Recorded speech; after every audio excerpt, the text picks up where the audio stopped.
រុស្ស៊ីផ្ដល់ការស៊ើបការសម្ងាត់ដល់អ៊ីរ៉ង់លើហេដ្ឋារចនាសម្ព័ន្ធថាមពលរបស់អ៊ីស្ត្រាអែល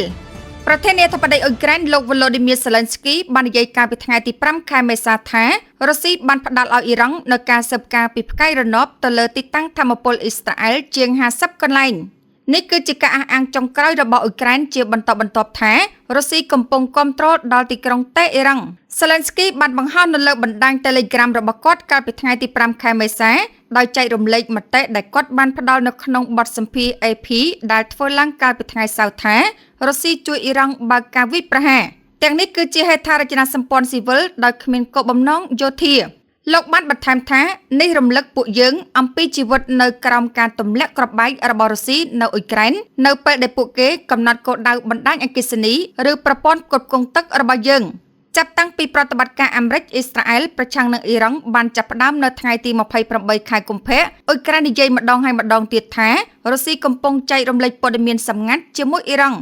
Zelensky បាននិយាយកាលពីថ្ងៃទី23ខែមីនាថាអ៊ុយក្រែនមានភស្តុតាងដែលមិនអាចប្រកែកបានដែលរុស្ស៊ីកំពុងផ្ដល់ការស៊ើបការសម្ងាត់ដល់ទីក្រុងតេអ៊ីរ៉ង់ដោយដកស្រង់ព័ត៌មានពីសេវាស៊ើបការយោធារបស់អ៊ុយក្រែនរុស្ស៊ីបានទទួលស្គាល់ការរៀបចំនេះយោងតាមសារព័ត៌មាន Politico ដែលបានរាយការណ៍កាលពីថ្ងៃទី20ខែមីនាថា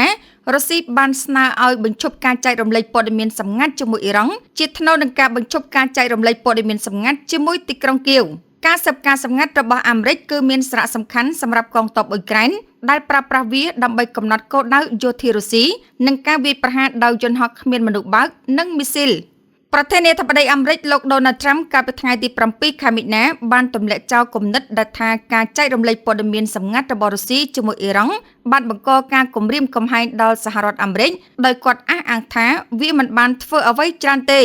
រុស្ស៊ីនិងអ៊ីរ៉ង់បានពង្រឹងកិច្ចសហប្រតិបត្តិការកាន់តែស៊ីជម្រៅនៅក្នុងប៉ុន្មានឆ្នាំចុងក្រោយនេះជាពិសេសចាប់តាំងពីការឈ្លានពានពេញលេញរបស់ទីក្រុងមូស្គូមកលើអ៊ុយក្រែនដោយទីក្រុងតេអ៊ីរ៉ង់បានផ្គត់ផ្គង់យន្តហោះគ្មានមនុស្សបើកនិងឧបករណ៍យោធាផ្សេងទៀតដល់កងកម្លាំងប្រដាប់អាវុធរបស់រុស្ស៊ីយន្តហោះគ្មានមនុស្សបើករបស់អ៊ីរ៉ង់សាហ៊ីតដែលរុស្ស៊ីឥឡូវនេះបានផលិតដោយខ្លួនឯងក្នុងស្រុកកំពុងគំរាមកំហែងជាពិសេសសម្រាប់អ៊ុយក្រែនរុស្ស៊ីបាញ់បង្ហោះយន្តហោះគ្មានមនុស្សបើកវាយប្រហារដោយអ៊ីរ៉ង់នៅអ៊ុយក្រែនជារៀងរាល់ថ្ងៃ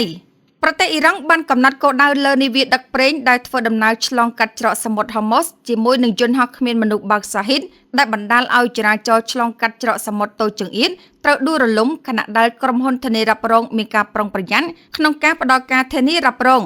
ការធ្លាក់ចុះនៃចរាចរណ៍ឆ្លងកាត់ច្រកសមុទ្រដែលជាសរសៃឈាមដ៏សំខាន់សម្រាប់លំហូរប្រេងនិងឧស្ម័នពិភពលោកបានបណ្ដាលឲ្យមានតម្លៃថាមពលកើនឡើងលោក Zelensky បាននិយាយនៅក្នុងសេចក្តីថ្លែងការណ៍ថាបទពិសោធន៍ទាំងអស់ដែលរុស្ស៊ីទទួលបានក្នុងអំឡុងពេលសង្គ្រាមប្រឆាំងនឹងអ៊ុយក្រែនកំពុងត្រូវបានផ្ទេរទៅឲ្យប្រទេសអ៊ីរ៉ង់ដែលជាសម្ព័ន្ធមិត្តចាក់ទឹកមិនលិច